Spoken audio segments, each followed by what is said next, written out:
Assalamualaikum warahmatullahi wabarakatuh.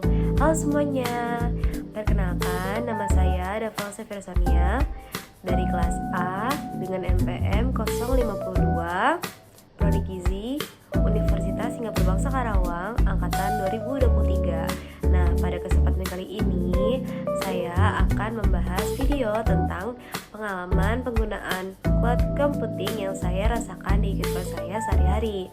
Nah, tapi sebelumnya teman-teman udah pada tahu belum nih apa arti dari cloud computing itu?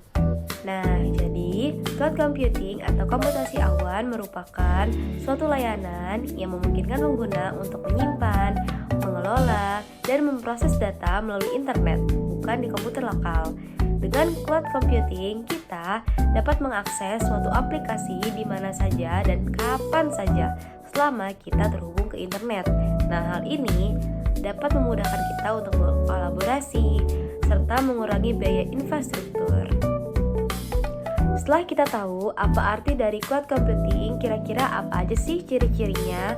Nah, berikut beberapa ciri-ciri dari cloud computing. Di antaranya yang pertama ada customer mendapatkan sumber daya komputasi secara non-demand dan self-service, di mana pelanggan itu bisa mendapatkan layanan komputer di mana saja dan kapan saja mereka mau.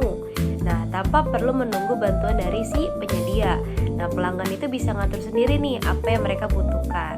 Kemudian yang kedua itu ada customer dapat mengakses sumber daya komputasi selagi terhubung ke internet, yang berarti pelanggan tuh bisa menggunakan layanan cloud dari mana saja dan selama mereka itu terhubung ke internet gitu loh. Hal ini berarti kita nih nggak perlu nih atau pelanggan nih nggak perlu berada di lokasi tertentu untuk mengakses suatu aplikasi atau data. Kemudian yang ketiga ada penyedia sumber daya komputasi itu mengalokasikan sumber daya di luar sekumpulan sumber daya si penyedia, yang mana penyedia layanan cloud ini punya banyak banget sumber daya kayak server, dia punya banyak banget server dan dapat memberikan sumber daya sesuai dengan kebutuhan si pelanggan, bukan hanya di satu tempat tertentu. Nah, hal ini tuh membuat layanan pastinya lebih efisien tentunya. Nah, kemudian ada yang keempat, ini sumber daya bersifat elastis. Maksudnya apa sih? Jadi, sumber daya cloud itu dapat dengan mudah ditambah atau dikurangi sesuai si kebutuhan pelanggan. Nah, jika kalian membutuhkan lebih banyak kapasitas, maka kalian bisa mendapatkan lebih cepat gitu loh, dengan cepat, dan nggak lagi kalau kalian nggak membutuhkannya lagi, kalian bisa menguranginya seperti itu.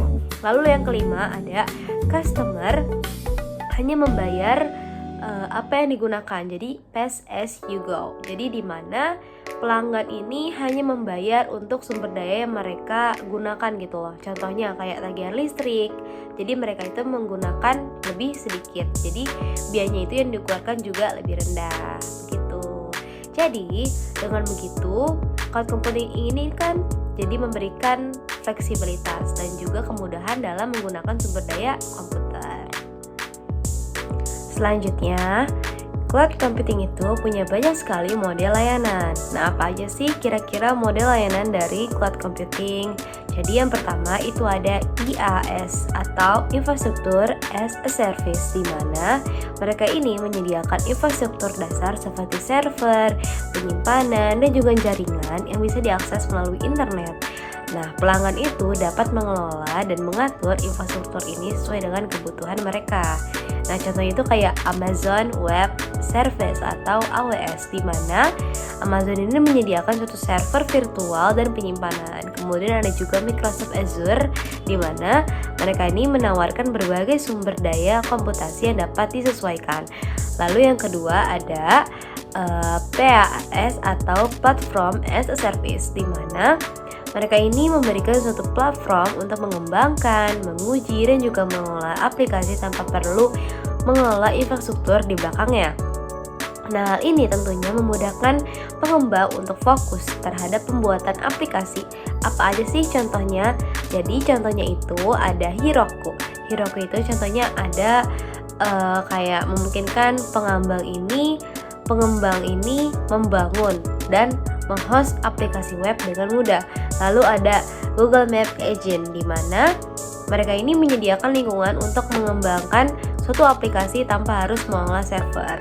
Lalu yang ketiga ada SaaS atau Software as a Service.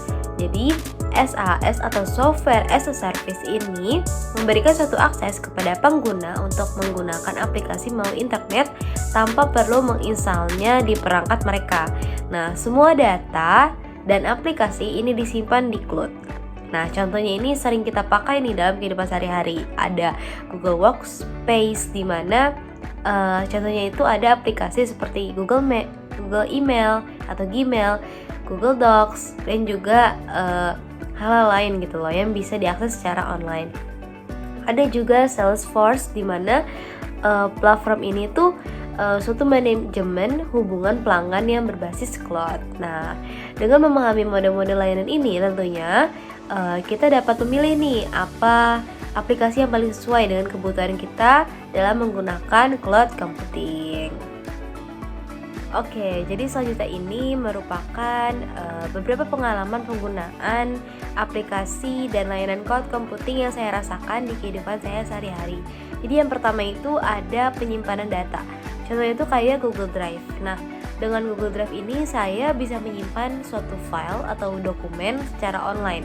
Nah, hal ini tuh memungkinkan saya untuk mengakses suatu file di mana saja dan kapan saja, serta saya juga bisa berkolaborasi dengan teman ataupun rekan-rekan saya gitu loh, secara real time gitu. Kemudian ada media sosial. Nah, ini tuh nggak asing banget sama saya. Jadi saya setiap hari juga make sosial media ini kayak TikTok, Instagram gitu loh. Jadi dengan sosial media ini saya bisa mengolah data saya dan konten itu di cloud gitu loh. Jadi sehingga kita nih bisa berbagi momen berharga dengan mudah dan cepat di seluruh dunia gitu. Kemudian ada aplikasi perkantoran atau tugas-tugas saya nih. Jadi misalkan contohnya itu ada Microsoft 365, di mana pekerjaan sehari-hari dan tugas mahasiswa itu kan biasanya sering banget ya pakai Excel ataupun Word. Nah, dengan Microsoft 365 ini adalah suatu solusi yang tepat, di mana dengan aplikasi Word ataupun Excel ini tuh mudah kan diaksesnya, kemudian bisa juga secara online gitu loh ataupun offline. Nah, kemudian jadi tuh saya bisa kerja di mana saja dan tanpa batasan. Oke, jadi selanjutnya ada email, di mana contohnya itu ada Gmail ataupun Outlook.com. Contohnya itu kayak Gmail kan sekarang di HP itu langsung otomatis ke download. Nah, itu pasti sering banget gitu loh orang-orang pakai Gmail tersebut. Nah, ternyata Gmail ini tuh penggunaan cloud ini untuk menyimpan pesan kita gitu. Nah, hal ini tuh memungkinkan kita untuk mengakses email dari berbagai perangkat dan kapan saja. Kemudian ada streaming media. Siapa sih yang nggak pernah streaming? Tentunya kita semua juga sering banget streaming kalau lagi ada waktu luang gitu loh.